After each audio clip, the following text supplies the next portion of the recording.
criminal thinks he didn't do anything wrong, then he's not going to care about the fact that the judge is saying, I'll offer you a pardon.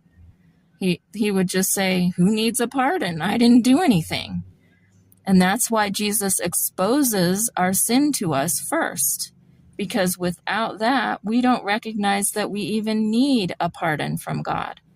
God is the judge. God created us, and he has the right and the authority to make the rules and to judge those who don't follow his rules.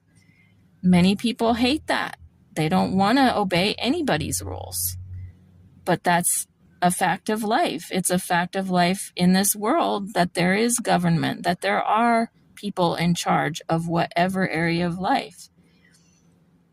And that is the case with God. God is in charge whether we like it or not.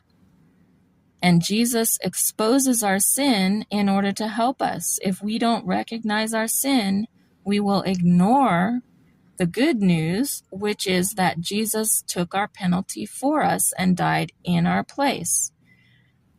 His good news means nothing to us if we think we're already perfect, we're already going to go to heaven no matter what.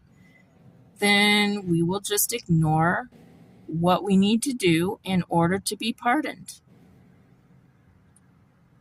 If I had not come, he says in verse 22, and spoken to them, they had not had sin.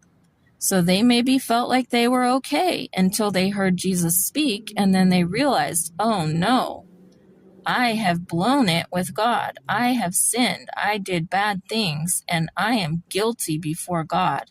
I am guilty in God's court. The Bible says we've already been concluded as guilty. That's already happened. None of us are still standing here innocent before God. He saw what we did when we were 1. He saw what we did when we were 2. He saw what we thought. He saw what we did in the dark. He saw what we did on the phone. He saw what we did on the computer. He saw what we did in the classroom. He saw what we did in our house with the doors shut and the curtains closed. God is not blind to our sin. It's we ourselves who are often blind to our sin. And that's why Jesus has to expose that to us so that we recognize all of what is exposed to God's sight. God sees it all, whether we even recognize it or not. And we are guilty in his court. We are currently guilty in his court until the point when Jesus' blood is applied